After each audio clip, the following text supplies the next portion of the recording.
May nag-share sa atin na isang OFW sa karanasan niya sa pagkakaroon ng joint account or ng joint savings account.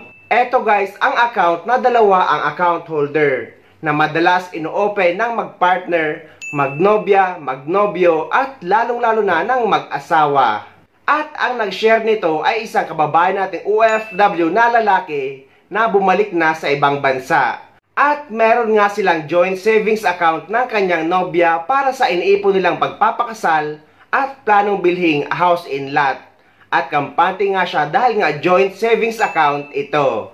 Ngunit, nung umuwi daw siya sa Pilipinas ay nalaman niya na wala ng pera yung kanilang account or yung joint savings account nila.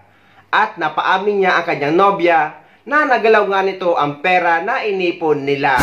So, ang tanong ngayon para sa kaalaman ng lahat, posible nga bang ma-withdraw ng isa kahit naka-joint savings account ito? Kahit dalawa ang nagmamayari or dalawa ang account holder? Ang sagot ay yes, dahil may dalawang klase ng joint savings account, ang AND or OR.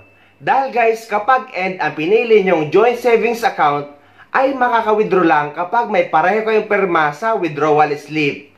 Pero kapag OR naman, ay pwede mag-withdraw kahit sino sa inyo, kahit walang approval ng isa. So, ang klase ng joint savings account guys, ay AND, okay naman ay OR. Kaya guys, dapat aware kayo kapag nag-open kayo ng joint savings account. Lalo na kapag tinanong ng new account staff ng bangko, kung AND or OR ba ang account na i-open nyo. Dahil nga kapag AND, ay makakapag-withdraw lang gamit ang withdrawal slip kapag may parehong perma ang dalawang account holder. Pero kapag OR, ay kahit sino sa kanila ay pwede mag-withdraw at pwedeng magpirma.